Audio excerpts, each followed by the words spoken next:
Hello students, आज का हमारा टॉपिक है that is reproduction in organism, that is chapter 1 of class 12th।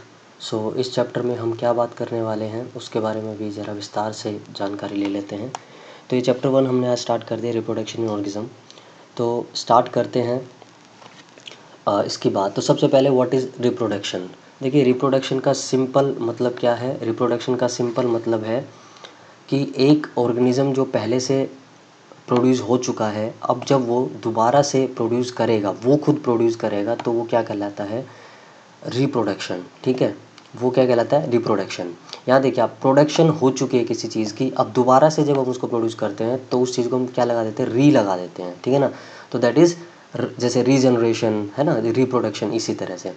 तो it is a biological process by which an organism reproduces another organism similar to itself. ठीक है ना, similar होगा। और यहाँ पर आइडेंटिकल और सिमिलर में फ़र्क है। आइडेंटिकल मतलब एकदम एकदम एग्जैक्ट कॉपी, लेकिन सिमिलर मतलब कुछ सिमिलैरिटी भी है और डिससिमिलैरिटी भी है, कुछ चेंजेस हैं, कुछ वेरिएशंस हैं पेरेंट में और उसके यंग वन में। ठीक है, तो क्या सिग्निफिकेंस है, क्यों इम्पोर्टेंट है रिप्रोडक्शन ऑर्गेनिजम्स के लिए। देखिए, सबसे पहले तो कॉन्टीन्यूटी। स्पीशी, एक जो स्पीशी है, कोई भी एक स्पीशी, मान लीजिए लाइन की स्पीशी ले लेते हैं। ठीक है, लाइन अगर रिप्रोड्यूस नहीं करेगा तो उसकी स्पीशी क्या हो जाएगी, एक्सटिंक्ट हो जाएगी। So for the continuity of the species it is must, reproduction is must. Second, genetic variation. देखिए, जब एक ऑर्गेनिज्म रिप्रोड्यूस करता है तो वो आइडेंटिकल ऑर्गेनिज्म नहीं बल्कि सिमिलर ऑर्गेनिज्म ग्रो करता है। ठीक है, जैसे आपने देखा होगा कि आपके मान लीजिए ए फादर हैं और बी आपकी मदर हैं। ठीक है, लेकिन आपके अंदर आप सी है मान लीजिए, और ठीक है, तो कुछ करेक्टर्स आपके अंदर आपके फादर के होंगे और कुछ आपके मदर के होंगे, कुछ सिमिलैरिटीज़ होती होंगी आपकी। जैसे मान लीजिए आई कलर है, या जो है बॉडी पैटर्न है, या फिर हेयर पैटर्न है। ठीक है, या फिर वॉइस है, बहुत सारी सिमिलैरिटीज हो सकती हैं। लेकिन कुछ ऐसे करेक्टर्स भी आपके अंदर होंगे जो ना तो आपके फादर से होंगे और ना आपके मदर से, और यही क्या है, वेरिएशन। और इनहेरिटेंस भी, वेरिएशन भी और इनहेरिटेंस। इनहेरिटेंस का मतलब क्या है यहाँ पर, कि इनहेरिट जो आप कर रहे हैं, जो चीज़ आप एक्वायर कर रहे हैं अपने मदर और फादर से, जो करेक्टर्स, तो आप करेक्टर्स एक्वायर भी कर रहे हैं और कुछ नए करेक्टर्स भी आ रहे हैं। तो ये दोनों ही चीज़ें क्या हैं, ये दोनों ही चीज़ें सिग्निफिकेंस इंपॉर्टेंस है रिप्रोडक्शन के प्रोसेस का। कुछ जनरल इन्फॉर्मेशन के बारे में बात कर लेते हैं। कुछ जनरल इन्फॉर्मेशन के बारे में बात कर लेते हैं। जैसे लाइफ स्पैन। लाइफ स्पैन देखिए क्या होता है, वो पीरियड बर्थ से लेकर डेथ तक का पीरियड। देखिए, बर्थ से स्टार्ट होता है हमारा पीरियड और डेथ तक हमारा ये पीरियड जो होता है, ये लाइफ स्पैन कहलाता है। इस बीच कुछ फेजेस आते हैं। जैसे पहला जो फेजेस होता है वो हमारा कौन सा फेज़ होता है, जुविनाइल फेज़। ठीक है, जुविनाइल फेज, ये जो यहाँ तक का है, बर्थ से लेकर और इस पर्टिकुलर एज तक का, कब तक का, ये हमारा क्या कहलाता है, जुवेनाइल फेज। जुवेनाइल के बाद हमारा कौन सा पीरियड शुरू हो जाता है, रिप्रोडक्टिव फेज। रिप्रोडक्टिव फेज के बाद हमारा कौन सा पीरियड होता है, एजिंग या सेनेसेंस। एजिंग या सेनेसेंस। ठीक है, और फिर फाइनली डेथ। तो एक ऑर्गेनिज्म जो है वो जन्म लेता है, उसका जुवेनाइल फेज आता है, उसका रिप्रोडक्टिव फेज आता है, उसका एजिंग या सेनेसेंस का फेज आता है, देन फाइनली उसकी डेथ हो जाती है। यही एक सेल के साथ होता है और यही एक, ऑब्वियसली सेल से ही ऑर्गेनिज्म बना है तो वही चीज़ होगी। ठीक है, नाउ हॉर्मोन्स आर, अब ये जो चेंजेस आ रहे हैं इनके लिए रिस्पॉन्सिबल क्या है, देखिए जुवेनाइल से लेकर और रिप्रोडक्टिव एजिंग तक का जो ये फेज़ है, यहाँ से जुवेनाइल से लेकर एजिंग तक का फेज़ है, ये जो चेंज आ रहे हैं ये हॉर्मोन्स की वजह से आ रहे हैं। ठीक है ना, hormones are responsible for this changes in both plants and animal. और एनिमल्स में जो हमारा जुवेनाइल से लेकर रिप्रोडक्टिव फेज़ है, यहाँ तक ये जो फेज़ है, ये जो यहाँ पर जो चेंजेस आएंगे, जो मॉर्फोलॉजिकल और जो फिजियोलॉजिकल चेंजेस आते हैं हमारे अंदर, वो जो है हमारे अंदर जुवेनाइल से रिप्रोडक्टिव फेज़ तक आएंगे। ठीक है, जैसे समझने की कोशिश कीजिए आप, ये आपने प्यूबर्टी अटेन कर ली मान लीजिए 13 से 14 साल की उम्र में। ठीक है, प्यूबर्टी यानी कि जो है स्पर्मेटोजेनेसिस का प्रोसेस स्टार्ट हो गया है और आपके सेकेंडरी सेक्सुअल कैरेक्टर अब ग्रो करने स्टार्ट हो जाएंगे। ठीक है, तो अब जो आपके चेंजेस स्टार्ट हुए और जब आप रिप्रोडक्शन का प्रोसेस स्टार्ट करेंगे, ठीक है ना, तब उस फेज़ तक जो आपके रिस्पॉन्सिबल हैं यहाँ पर इन चेंजेस के लिए, वो आपके हॉर्मोन्स हैं। जैसे मेल्स में टेस्टोस्टेरोन हार्मोन रिस्पॉन्सिबल है, ठीक है ना, एंड फीमेल्स में एस्ट्रोजन हार्मोन रिस्पॉन्सिबल है। ठीक है, तो ये कुछ चीज़ें आपको ध्यान रखनी है। रिप्रोडक्शन के लिए हैबिटाट, फिजियोलॉजी और कुछ और भी फैक्टर्स, अन्य फैक्टर्स भी होते हैं जो रिस्पॉन्सिबल होते हैं for the process of reproduction. ठीक है, तो ये कुछ हमने जनरल इन्फॉर्मेशन की बात की। थोड़ी सी और जनरल इन्फॉर्मेशन, जैसे कि ये आप पढ़ सकते हैं खुद भी कि शॉर्टर लाइफ स्पैन किसका है, ठीक है ना। सबसे छोटा लाइफ स्पैन किसका है, ये मे फ्लाई का एक ही दिन का होता है इसका, वन डे इंसेक्ट इसलिए कहते हैं। टोटो इसका इतना है, एल्डब्रा, बैनियन ट्री, पैरट, क्रोकोडाइल, ये सब का लाइफ स्पैन आप यहाँ पर देख सकते हैं। टाइप्स ऑफ रिप्रोडक्शन आपको पता है दो तरह के, ये एसेक्सुअल है, यहाँ पर जो मैंने यहाँ पर ये लिखा है ये एसेक्सुअल रिप्रोडक्शन है, ये सॉरी मैं लिखना यहाँ पर मिस हो गया गलती से, एसेक्सुअल रिप्रोडक्शन, और यहाँ पर ये सेक्सुअल रिप्रोडक्शन। ठीक है, तो एसेक्सुअल रिप्रोडक्शन यूनिपेरेंटल यानी कि only single parent is required, with और without formation of gametes. Fusion of gametes never take place, obviously gametes बनते हैं लेकिन उनका फ्यूज़न नहीं होता है, या तो बनते ही नहीं है। ऑफ स्प्रिंग जो बनते हैं वो एकदम आइडेंटिकल होते हैं, तो इसी वजह से हम उनको क्लोन्स बोलते हैं। बहुत ही सिंपल प्रोसेस होते हैं, बहुत ही फास्ट प्रोसेस ये होते हैं। इनमें सिर्फ माइटोसिस है, mitosis is the division of reproduction यहाँ पर। ठीक है, mitosis is the only mode of reproduction. Variation यहाँ पर होती नहीं है किसी भी तरह की, इसलिए वो एवोल्यूशन में भी कोई रोल नहीं है एसेक्सुअल रिप्रोडक्शन का। किस में होता है, सिंगल सेल ऑर्गेनिज्म जो आपके यानी कि किंगडम मोनेरा में जितने भी सिंगल सेल ऑर्गेनिज्म है आपके, बैक्टीरिया है, माइकोप्लाज्मा है, पीपीएलओ है, ठीक है ना, आर्की बैक्टीरिया है, सबके सब में होगा ये। और सिंपल प्लांट्स और सिंपल एल्गे में भी देखने को मिलेगा, जैसे कि सिंपल प्लांट्स में जैसे एल्गे में आपको देखने को मिल जाएगा। फिर आप आगे एनिमल्स में जाएंगे तो इन कुछ इन्वर्टिब्रेट्स में जैसे पोरीफेरा वगैरह में आपको देखने को मिल जाएगा, सिलेंट्रेट्स में देखने को मिल जाएगा, तो यहाँ पर आपको ये देखने को मिलता है। सेक्सुअल रिप्रोडक्शन बाय पेरेंटल यानी कि दोनों पेरेंट्स की ज़रूरत होती है, और यहाँ पर अपोजिट सेक्स के पेरेंट्स होने चाहिए। ठीक है, अपोजिट सेक्स के पेरेंट्स होने चाहिए, और कई बार जो है ऐसा होता है कि हर्मेफ्रोडाइट्स भी में भी हो जाता है ये। ठीक है, फॉर्मेशन ऑफ गैमेट्स, गैमेट्स का फॉर्मेशन हमेशा होगा, और फॉर्मेशन होगा तो फ्यूज़न भी होगा। आइडेंटिकल ऑर्गेनिज्म यहाँ पर नहीं कभी भी ग्रो करता है, एक्सेप्ट कि आइडेंटिकल ट्विंस के केस में। ठीक है, कॉम्प्लेक्स प्रोसेस है, एलेबोरेट प्रोसेस है, और स्लो प्रोसेस है। ठीक है ना, मियोसिस यहाँ पर होता है, यहाँ पर माइटोसिस होता है, यहाँ पर माइटोसिस भी होगा और मियोसिस भी होगा, दोनों चीज़ हम देखेंगे यहाँ पर। वेरिएशन, बिल्कुल वेरिएशन आता है सेक्सुअल रिप्रोडक्शन में। आप खुद देखिए कि you are the product of sexual reproduction and therefore you differ from your parents, है ना, इन अ ह्यूज एक्सटेंट। ठीक है, तो ये है, और एवोल्यूशन में इसी वजह से इसका रोल है, कॉमन होता है ये हायर प्लांट्स और हायर एनिमल्स में। तो ये कुछ डिफरेंसेस हमने बात की। Next, types of asexual reproduction, तो टाइप्स में हम 6 टाइप्स की बात करेंगे। ठीक है ना, fission, budding, regeneration, spore formation, fragmentation, plasmotomy.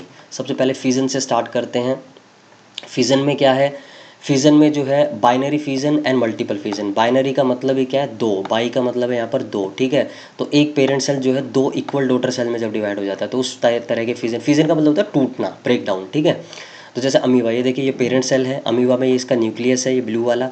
ठीक है, ये न्यूक्लियस है, ये न्यूक्लियस पहले इलोंगेट हुआ, इलोंगेस ये डिवाइड होगा न्यूक्लियस, इसे हम बोलेंगे कैरियोकाइनेसिस। इस प्रोसेस को न्यूक्लियस जब डिवाइड करता है कैरियोकाइनेसिस, फिर ये साइटोप्लाज्म डिवीजन होगा और इसको हम बोलेंगे साइटोकाइनेसिस, एंड फाइनली आपके दो न्यू डॉटर सेल्स बन गए हैं।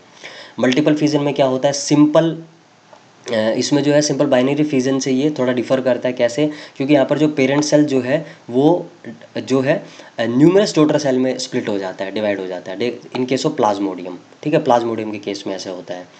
ठीक है, उसके बाद नेक्स्ट चीज़ जो है यहाँ पर कैसे होता है मल्टीपल प्लाज्मोडियम में, देखिए ये प्लाज्मोडियम का जो है ये सेल है, सेल के अंदर साइटोप्लाज्म है और उसके पास इसका न्यूक्लियस है। ठीक है, तो सबसे पहले क्या होता है, ये जो न्यूक्लियस है डिवाइड होगा, कैरियोकाइनेसिस होगी और उसको अपना अपना साइटोप्लाज्म मिल जाएगा, तो यहाँ पर ही अंदर ही बहुत सारे सेल्स बन जाएंगे, फिर फाइनली रिलीज़ कर देगा बहुत सारे डॉटर सेल्स को, तो यहाँ पर क्या होगा, numerous daughter cell in case of plasmodium. Next is budding. Budding में क्या होता है, यहाँ पर आउट ग्रोथ आती है, एक आउट ग्रोथ जिसे हम बड बोलते हैं। ठीक है ना, आउट ग्रोथ, यहाँ पर एक आउट ग्रोथ आती है। जैसे इन केस ऑफ ईस्ट में अगर आप देखें, ये पेरेंट ईस्ट सेल है न्यूक्लियस के साथ, यहाँ पर देखिए जो है एक बड फॉर्म होना स्टार्ट होगा, और ये न्यूक्लियस जो है यहाँ पर ये इलोंगेट करके डिवाइड करेगा, और डिवाइड करने के बाद जब ये से न्यूक्लियस मिल जाएगा बड को, तो ये यहाँ पर चेन बन जाएगी ईस्ट की डॉटर सेल्स की, और फिर फाइनली ये नए जो है ऑर्गेनिज्म में जो है ग्रो कर जाएंगे जैसे ईस्ट। ठीक है, नेक्स्ट इज रीजनरेशन। रीजनरेशन जो है इसमें क्या होता है, कोई ऑर्गेनिज्म होता है, अगर उसका कोई पार्ट लॉस्ट हो जाता है या मिस हो जाता है तो वो जो लॉस्ट पार्ट है वो फुल ऑर्गेनिज्म में ग्रो कर जाता है। जैसे यहाँ पर प्लेनेरिया में अगर हम देखें, जो कि एक प्लेटी हेलमिन्थ्स है, और प्लेटी हेलमिन्थ्स का एक फाइलम है नॉन कोर्डेटा का। जब हम बात करेंगे क्लासिफिकेशंस की 5 किंगडम्स की, उस टाइम पर हम सारी इनमें डिटेल में बात करेंगे, कोडेट्स क्या हैं, नॉन कोडेट्स क्या हैं, वर्टिब्रेट्स, इनवर्टिब्रेट्स, उन सब चीज़ों के बारे में, एक एक चीज़ के बारे में। तो ये फिलहाल आप याद रखिए, प्लेनेरिया को आप याद रखिए, प्लेनेरिया जो है, और यहाँ पर इसको अंडरलाइन, और क्योंकि मैं टाइप कर रहा हूँ इसलिए it should be in italics. ठीक है, और if you are writing on your paper then you have to underline it. ठीक है, दिस इज़ द रूल। ठीक है, और you must have read about this rule in +1 class. By mistake I did not this. Then plan area देखें यहाँ पर, अगर हम ये 3 पार्ट्स में अगर मान लीजिए जैसे ब्रेक हो जाता है, टूट जाता है, लोस्ट हो जाते हैं इसके पार्ट, तो ये एक पार्ट देखिए यहाँ पर ग्रो कर गया है, ठीक है, फाइनली, ठीक है, और फुल ऑर्गेनिज्म में ये तीनों ही पार्ट्स ग्रो कर जाते हैं, ठीक है। स्पोर फॉर्मेशन में क्या होता है, कुछ माइक्रोस्कोपिक मोटाइल स्ट्रक्चर होते हैं, 2 तरह के स्पोर्स होते हैं, जू स्पोर्स और कोनिडिया, ठीक है, जू स्पोर्स और कोनिडिया। जू स्पोर्स हमें देखने को मिलते हैं यहाँ पर, हमारे पास एक क्लैमिडोमोनास जो कि एक ग्रीन एल्गा है, सिंगल सेल्ड होता है ये, और इनके पास कुछ माइक्रोस्कोपिक मोटाइल स्ट्रक्चर्स होते हैं, ठीक है, जो कि कैसे होते हैं, एंडोजिनसली प्रोड्यूस होते हैं सेल के अंदर, यानी कि प्रोड्यूस होते हैं, यूनिसेलुलर होते हैं, नेकेड होते हैं, साइक्लिक स्ट्रक्चर से होते हैं विद 1 और 2 फ्लैजेला, ठीक है। तो कैसे देखिए यहाँ पर क्या होता है, ये देखिए यहाँ पर एक ये क्लैमिडोमोनास है, ये इसके फ्लैजेलम है, ये इसका प्रोटोप्लास्ट है, न्यूक्लियस है, ठीक है, एंड ये पायरिनोइड क्या है, ये इसका जो है, इसमें इसका खाना स्टोर होता है, ठीक है, स्टार्च और प्रोटीन्स, ठीक है। सो यहाँ पर सबसे पहले क्या होता है, फ्लैजेला लोस्ट होता है, फ्लैजेला विड्रॉ कर लिया गया, लोस्ट हो गया, बाकी सब चीज़ें ऐसे कि एज इट इज़ हैं।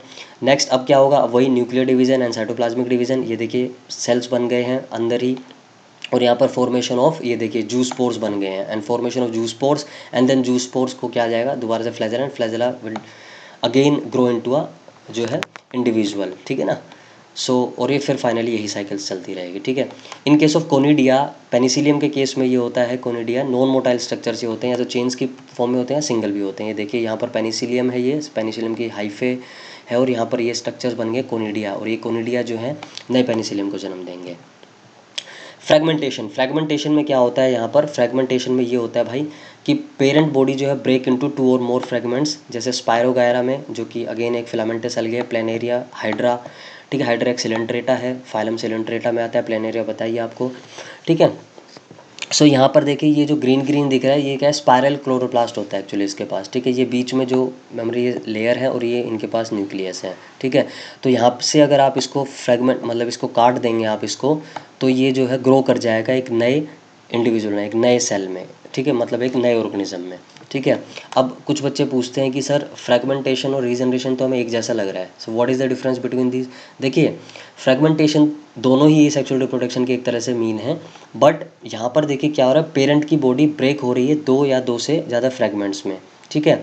बहुत सारे ऑर्गेनिजम्स में ऐसा देखने को हमें मिलता है, ठीक है, लेकिन यहाँ पर क्या हो रहा है, कोई पार्ट लॉस्ट हो जाता है, ठीक है। प्लेनेरी के केस में तो हालांकि ये फ्रेगमेंटेशन जैसा ही दिखाई पड़ता है, लेकिन हाउस लिजर्ड्स के केस में, जैसे हाउस लिजर्ड्स के केस में जो उनकी टेल होती है वो कट जाती है, तो वो दोबारा से रीजनरेट हो जाती है, ठीक है। जैसे हमारे केस में, ह्यूमंस के केस में, हमारा जो लीवर है, ठीक है ना, अगर मान लीजिए आपका लीवर, कई कई लोगों, कई पेशेंट्स में क्या होता है कि उनका लीवर फेल हो जाता है, उनका लीवर काम करना बंद कर देता है, ठीक है, तो उसकी वजह से क्या होता है, अब लीवर ही काम नहीं करेगा, लीवर तो हज़ारों फंक्शन हमारी बॉडी में जो है करता है, ठीक है ना, उसके तो हज़ारों फंक्शन है, तो उसके बिना कैसे काम चलेगा। तो हम क्या करते हैं, किसी डोनर का लीवर ले लेते हैं, तो लीवर का एक छोटा सा पार्ट ले लेते हैं उस डोनर का हम, और उसी को इम्प्लांट कर देते हैं ह्यूमन बॉडी के अंदर, तो वही लीवर रीजनरेट कर लेता है, क्योंकि उनके पास क्या होता है, प्रोलिफरेशन करने का जो है, रिपेयर कर लेता है, मतलब अपने आप को बाय प्रोलिफरेशन ऑफ सेल्स, ठीक है। तो ये दोनों के बीच का डिफरेंस है।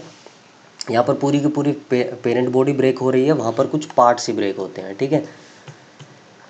प्लाज्मोटोमी इसमें एग्जांपल में ओपोलिना और पिलोमिक्सा है, और मैंने कहीं पर भी ये इटैलिक्स में नहीं किया है, तो आप प्लीज़ कर लीजिएगा इसको अंडरलाइन, ठीक है। तो मल्टीपल फिजन और इनमें यही डिफरेंस है, मल्टीपल फिजन में तो सिंगल न्यूक्लियस का ही जो है डॉटर सेल आता है, लेकिन यहाँ पर मल्टी न्यूक्लिएटेड डॉटर इंडिविजुअल्स आते हैं, क्योंकि यहाँ पर क्या होता है, आपके नोट्स में आप देख सकते हैं कि जो है कैरियोकाइनेसिस होती है बहुत ज़्यादा बार एक सेल के अंदर, तो कैरियोकाइनेसिस के बहुत सारे न्यूक्लियस बन जाते हैं, और वो न्यूक्लियस फिर साइटोप्लाज्म के साथ मिलकर क्या एक नया सेल बना लेते हैं, और डॉटर सेल इंडिविजुअल्स वो मल्टी न्यूक्लिएटेड हो जाते हैं, तो ये प्लाज्मोटोमी है।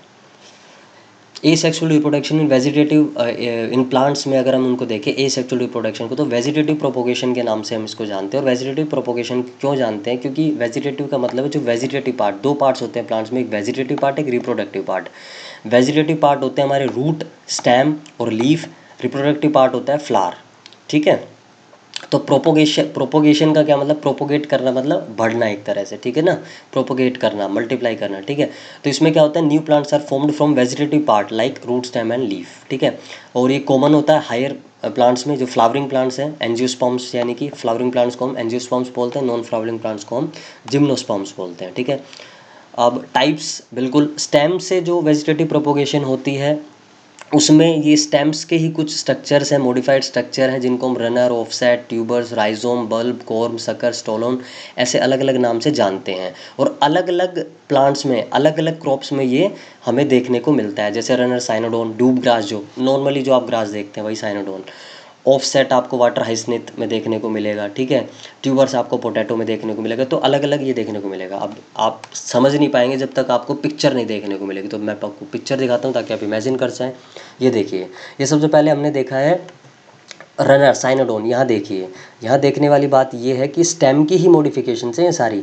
यानी कि कहने का मतलब क्या है कि अगर ये स्टेम का पार्ट, आप डूब ग्रास की अगर स्टेम लेकर उसको ग्रो कर देंगे तो डूब ग्रास यहीं से ही ग्रो करनी स्टार्ट हो जाएगी, ठीक है। तो एक होल प्लांट एक वेजिटेटिव पार्ट से ही ग्रो करना ही वेजिटेटिव प्रोपोगेशन है, ठीक है। तो ये इसकी एरियल शूट्स थी और ये इसकी जो है रनर है। इसी स्टेम को या शूट सिस्टम को हम रनर बोल रहे हैं, ठीक है। ये भी एक स्टेम ही है, रनर भी एक स्टेम ही, याद रखना। तो डूब ग्रास हो गए यहाँ पर। दूसरा मैंने आपको क्या बताया, दूसरा मैंने आपको ऑफसेट बताया। ऑफसेट देखिए, देखिए यहाँ पर पिस्टिया और इकोर्निया यानी कि वाटर हाइसनिथ, ठीक है ना, दोनों में है होता है ये देखिए, ये इसका स्टेम ऑफसेट में जो है मॉडिफाई हो जाता है। तो अगर आप इस ऑफसेट को ऐसे काट देंगे ना और फिर इसको ग्रो करेंगे तो it will develop into a whole individual, that is eichhornia, ठीक है। नेक्स्ट आपका देखने को मिलेगा आपको क्या, यहाँ पर देखिए ट्यूबर्स। ट्यूबर्स यानी कि पोटैटो आइज जो आप देखते हैं पोटैटो के अंदर। तो आप पोटैटो यहाँ पर देखिए, ये रहा, ये देखिए पोटैटो प्लांट कैसे ग्रो हुआ। यहाँ पर देखिए ये आपका पोटैटो था और पोटैटो में देखिए यहाँ पर ये जो छोटे छोटे स्कार्स हैं ना, ये क्या हैं, ये छोटे छोटे जो स्कार्स हैं ये क्या है, ये आई हैं। यहीं से ही जो है आपका पूरा प्लांट ग्रो कर जाता है, ठीक है। तो ये आपका क्या है, ट्यूबर। नेक्स्ट क्या है, ट्यूबर के बाद क्या, राइजोम, जो जिंजर और बनाना में देखने को मिलता है। तो ये देखिए यहाँ पर अगर हम देखें जिंजर में, अगर जिंजर का मैंने यहाँ पर एग्जांपल लिया है, तो ये देखिए ये क्या है, जिंजर की नोड, ये क्या है, दूसरी नोड। और इन नोड के बीच का जो डिफरेंस है उसे हम क्या कहते हैं, इंटर नोड। तो यहाँ पर नोड पे क्या होता है, यहाँ पर नोड पर ये देखिए, ये इंटर नोड दिखा रखी है, ठीक है। तो ये क्या है, नोड। और नोड पे क्या देखने को मिलेगा आपको, नोड पर आपको देखने का राइजोम, जो कि स्टेम की मॉडिफिकेशन है। अगर उस राइजोम का आप लेकर अगर उगा देंगे तो जिंजर एंड बनाना की जो है नए प्लांट्स आपको देखने को मिल जाएंगे, ठीक है। ये चार हो गए। उसके बाद अनियन, अनियन में होता है बल्ब। यहाँ पर अगर आप देखें अनियन में, अनियन और गार्लिक के केस में बल्ब होता है। और ये बल्ब अगर आप काट के ग्रो करें, ठीक है ना, तो आपको पूरा अनियन का प्लांट मिल जाएगा, ठीक है। नेक्स्ट इज योर कॉर्म, जो कोलोकेशिया में देखने को मिलता है। कॉर्म जो है वो आपको कोलोकेशिया में देखने को मिलता है। ये भी एक स्टेम की मॉडिफिकेशन है, यहाँ पर आप देख सकते हैं, यहाँ पर आप देख सकते हैं, ठीक है। And after that stolon, again stolon भी एक स्टेम की मॉडिफिकेशन, जो मिंट में देखने स्टोलोन आपको देखने को मिलता है कोलोकेशिया में। स्टोलोन आपको स्ट्रॉबेरी में, आई एम सॉरी, स्टोलोन देखने को मिलता है स्ट्रॉबेरी में। और सकर्स देखने को मिलते हैं मिंट में। तो यहाँ पर आप देख सकते हैं ये सकर्स हैं। तो अब मैं आपको ये बता देता हूँ एक बार, ये मिंट का प्लांट है यानी कि पुदीना। और यहाँ पर ये सकर्स है, इसकी स्टेम मॉडिफाई हो गई सकर्स में। और यहाँ पर जो है ये स्टोलोन में मॉडिफाई हो गई है, ठीक है, स्ट्रॉबेरी के प्लांट में, ठीक है। तो ये जो है आप अब इमेजिन कर सकते हैं, आप समझ सकते हैं चीज़ों को, ठीक है, वेजिटेटिव प्रोपोगेशन क्या होती है। नेक्स्ट है रूट, यानी कि शीशम, डलबर्गिया शीशम में जो है रूट जो है उनमें रेडिकल बर्ड्स होते हैं। तो अगर आप उनको ग्रो करेंगे तो एक नई शीशम में ग्रो हो जाएगा। स्वीट पोटैटो यानी कि शकरकंदी, इसमें भी ऐसा ही होता है। लीफ को आप ले सकते हैं ब्रायोफिलम के केस में। ब्रायोफिलम का अगर आप देखें तो इस तरह ब्रायोफिलम है विद बर्ड्स, यहाँ पर देखिए बर्ड है क्योंकि इनके पास। तो अगर आप लीफ इसकी ले लेंगे और अगर आप ग्रो करेंगे तो ब्रायोफिलम का प्लांट आपको मिल जाएगा, ठीक है। तो it is all about vegetative propagation. Now sexual reproduction हमने कंप्लीट कर ली है डिफरेंट ऑर्गेनिजम्स में और प्लांट्स में भी। सेक्सुअल रिप्रोडक्शन की बात करते हैं इन ऑर्गेनिजम्स। देखिए सेक्सुअल रिप्रोडक्शन में क्या होता है, sexual reproduction it involves formation of male and female gametes either bye same individual. जैसे अर्थवॉर्म के केस में हम बात करें तो अर्थवॉर्म हर्मेफ्रोडाइट है। बहुत सारे एनिमल्स ऐसे होते हैं जो हर्मेफ्रोडाइट यानी कि उनके पास मेल गैमेट भी होता है और फीमेल गैमेट भी होता है, ठीक है। तो इन केस ऑफ एनिमल्स मैं बता रहा हूँ ये, ठीक है, सेम इंडिविजुअल और by different individuals of opposite sex. Gamete यहाँ पर फ्यूज करते हैं, जाइगोट बनाते हैं, जो कि एक नया ऑर्गेनिज्म में डेवलप हो जाता है। ये जो सेक्सुअल रिप्रोडक्शन का जो प्रोसेस है, इनमें 3 इवेंट होते हैं। सबसे पहला pre fertilisation events, fertilisation events जिसको हम सिनगैमी भी बोलते हैं, और पोस्ट फर्टिलाइजेशन इवेंट्स, ठीक है। तो इनमें क्या होता है, पहले प्लांट्स में देखते हैं। प्री फर्टिलाइजेशन इवेंट जो प्लांट्स में, वो गैमेटोजेनेसिस और गैमेट ट्रांसफर। यहाँ देखिए गैमेट ट्रांसफर 2 फेजेज में हमने डिवाइड कर दिया। गैमेटोजेनेसिस के दौरान क्या होता है वो देखते हैं। गैमेटोजेनेसिस के दौरान गैमेट्स बनते हैं। जो सेक्सुअल रिप्रोडक्टिव ऑर्गन है वो क्या है, फ्लावर। अभी भी मैंने आपको बताया रिप्रोडक्टिव पार्ट क्या है, प्लांट्स का फ्लावर है, और vegetative part root, stem and leaf. Bisexual flower कौन से होते हैं? बाई का मतलब दो, जिनके पास दोनों गैमेट्स होते हैं, मेल गैमेट्स भी होते हैं और फीमेल गैमेट्स भी होते हैं। यूनिसेक्सुअल फ्लावर, यूनी मतलब सिंगल, या तो उसके पास मेल गैमेट होगा या फीमेल होगा।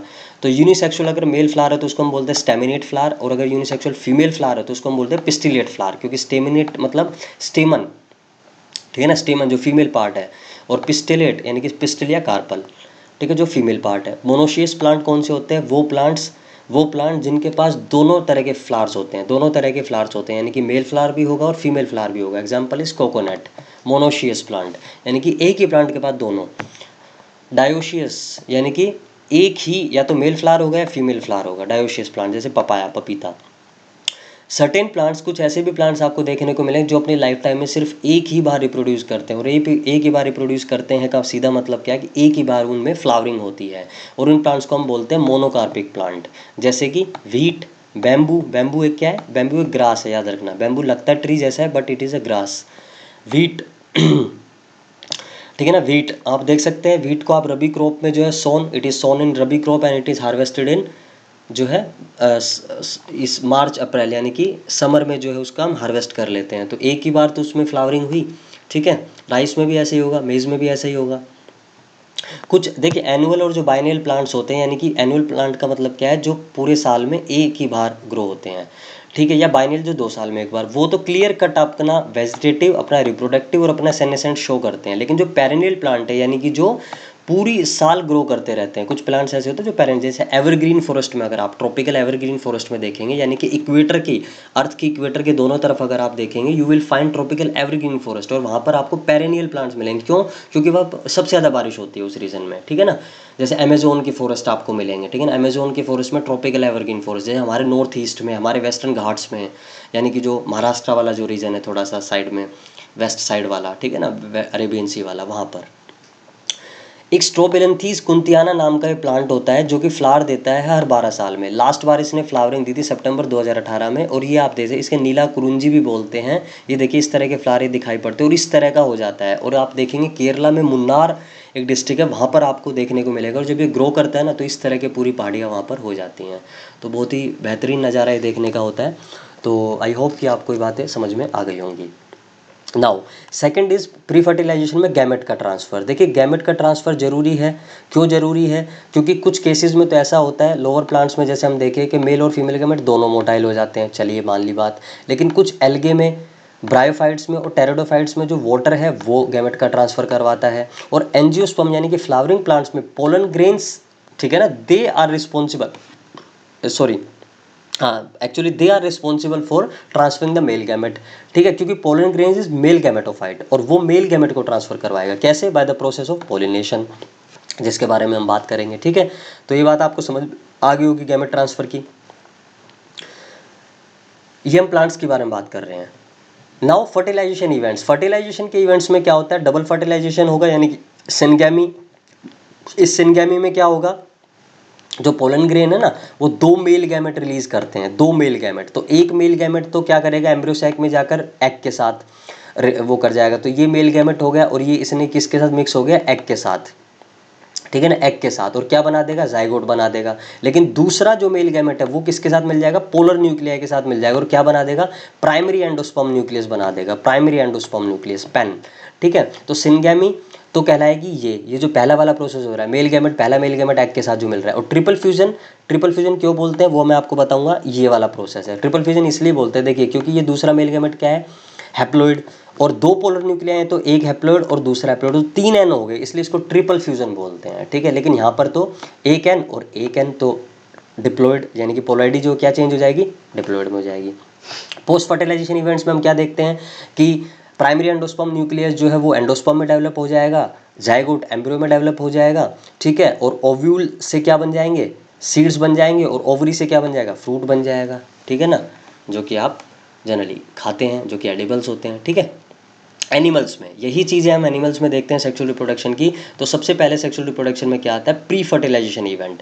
प्री फर्टिलाइजेशन इवेंट वही same, pre fertilisation events, fertilization event, and then finally post fertilization. तो अगेन वही हमने सेम तरीके से इसको भी divide, gametogenesis, formation of gamete, spermatogenesis किस केस में होगा? मेल्स के केस में, क्योंकि मेल गैमेट क्या है? स्पर्म है, और oogenesis किसके केस में होगा? फीमेल के। और यहाँ पर क्या है? ओवम या एग।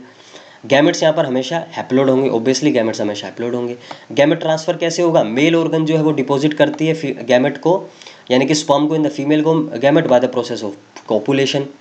ठीक है, फर्टिलाइजेशन को हम सिंगैमी बोलते हैं, जैसे वहाँ पर बोलते हैं जाइगोट ही बनेगा। यस।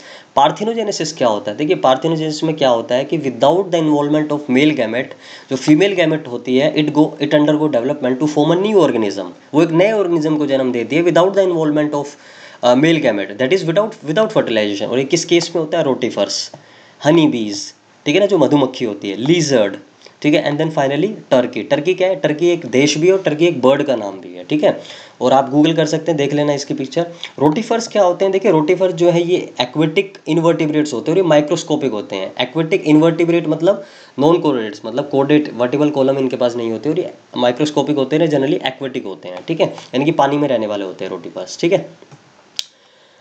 टाइप्स ऑफ फर्टिलाइजेशन, देखिए दो तरह की फर्टिलाइजेशन होती है। प्री फर्टिलाइजेशन इवेंट के बाद फर्टिलाइजेशन की हम बात कर रहे हैं। फर्टिलाइजेशन में ये हो गया, तो इंटरनल फर्टिलाइजेशन वो फर्टिलाइज जो फ्यूजन जहाँ पर गैमेट्स का होता है inside the body, body inside में, मतलब जैसे हमारे केस में, बर्ड्स के केस में जो फ्यूजन हो रहा है गैमेट्स का, वो कहाँ पर हो रहा है, बॉडी के अंदर, तो इंटरनल फर्टिलाइजेशन।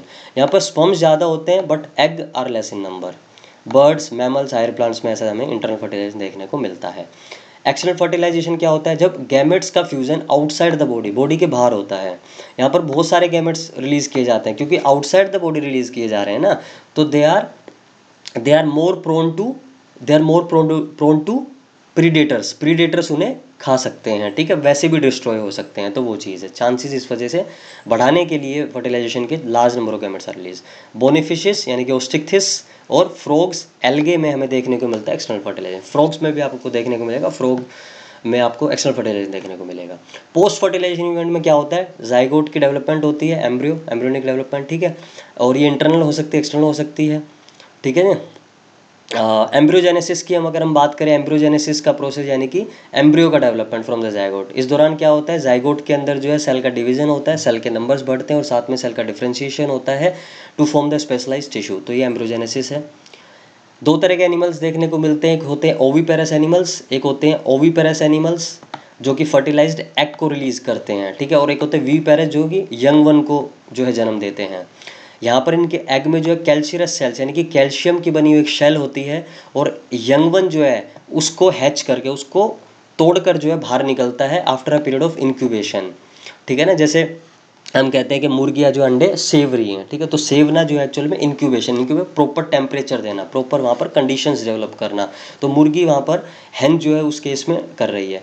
चांसेस सर्वाइवल के लेस होते हैं क्योंकि प्रॉपर एम्ब्रियोनिक केयर नहीं होती है। जैसे एग की ही अगर आप बात कर ले तो एग तो जो है कोई प्रीडेटर आकर खा सकता है, वैसे भी डिस्ट्रॉय हो सकते हैं, ह्यूमन इंटरफेरेंस भी हो सकती है, बहुत सारी चीज़ें होती हैं, ठीक है। एग्जाम्पल्स की अगर हम बात करें तो एग्जाम्पल जो है रेप्टाइल्स और बर्ड्स में ऐसा होता है, ये ओविपेरस है एंड विविपेरस, इनमें कोई शेल नहीं होती है, यंग वन जो डेवलप करता है inside the body of the female.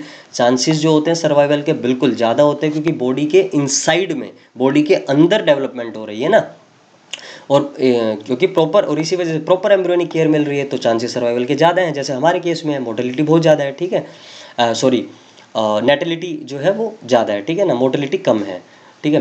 Mammals हमारे केस में ऐसा होता है, यंग वन को जन्म देते हैं, और इस तरह से सारी चीज़ें हमारे केस में, ह्यूमंस के केस में होती है, और बाकी मैमल्स में भी होती है, ठीक है। ओके, तो ये बात थी, सारी हमने यहाँ तक सारी ये बात करनी थी, और मेरे से चैप्टर 1 हमने ख़त्म कर दिया है ये इसी के साथ, और नेक्स्ट हम चैप्टर स्टार्ट करेंगे, दैट इज़ चैप्टर 2।